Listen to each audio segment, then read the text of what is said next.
Gauri Suryavanshi, S Marathi मध्ये आपलं स्वागत। वळूया आजच्या बातमीकडे। सुरगाणा शहरातील 17 पर्यटक नेपाळ देशात सहली निमित्ताने फिरायला निघाले होते। 5 सप्टेंबर रोजी मुंबईहून विमानाने प्रयागराजला, 6 सप्टेंबरला पोहोचले। तेथे अयोध्यातील राम मंदिरात दर्शन घेऊन ते एका खासगी टेम्पो ट्रॅव्हलने नेपाळला जाण्यासाठी निघाले। ते पोखरा येथे 7 सप्टेंबर रोजी पोहोचले।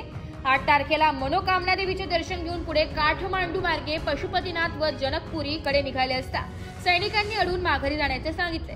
रस्त्यामध्ये त्यांना मोठ्या प्रमाणात आंदोलकांचा सामना करावा लागला। 2 दिवस त्यांना गाडीतच कडक उपवास सहन करावा लागलाय।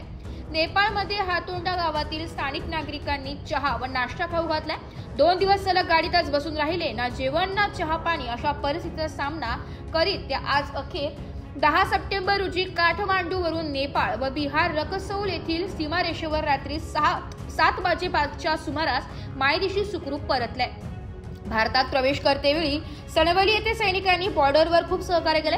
यामध्ये 9 महिला, 1 मुलगी, 7 पुरुषांचा समावेश आहे। सुरगाणा शहरातील नगरसेवक भगवान आहेर, हरणावती आहेर, रामभाऊ गावित, सुरेखा गावित, ओंकार धूम, सविता धूम, मंगला गायवन, राधाबाई पवार, प्रशांत अहिरे, कीर्ती अहिरे, दीपक खरोटे, शीतल खरोटे, भास्कर झिरवाळ, मीराबाई झिरवाळ, विनायक भोये, सुरेखा भोये, लहान मुलगी भुवन्या झिरवाळ आदी पर्यटकांचा यात समावेश आहे। सुरगाणा नगर पंचायतीचे नगरसेवक भगवान आहेर यांनी सांगितले की आम्ही नेपाळला सहली निमित्ताने गेलो होतो। 7 तारखेला काठमांडू येथे पोहोचलो असता आम्हाला सैनिकांनी माघारी परतण्यास सांगितलं।